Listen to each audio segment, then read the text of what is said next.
Welcome to Not Milk Never Milk. Subscribe if you're lactose intolerant. You start with the essentials. Power the phone off and remove the SIM/SD tray so no components shift. Use a plastic spudger and precision driver to open the back. Prying gently along seams to avoid clips snapping. Once a corner lifts, slide the spudger around the edge slowly. Keep screws separated and labeled.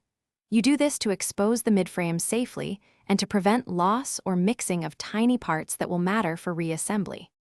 Once the midframe is off, make sure you disconnect the battery so you won't short anything while handling the button assembly.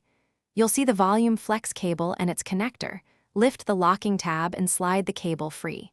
If the button is soldered, heat the pads briefly and remove the old switch.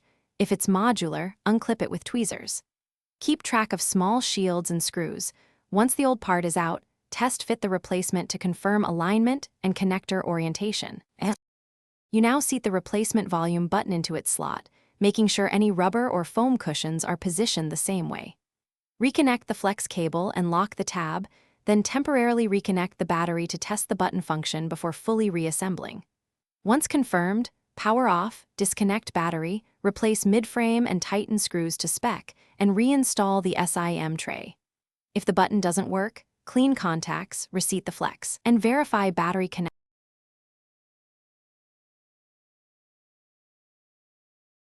Thanks for watching. If this was helpful, leave a like and consider subscribing. See you next time.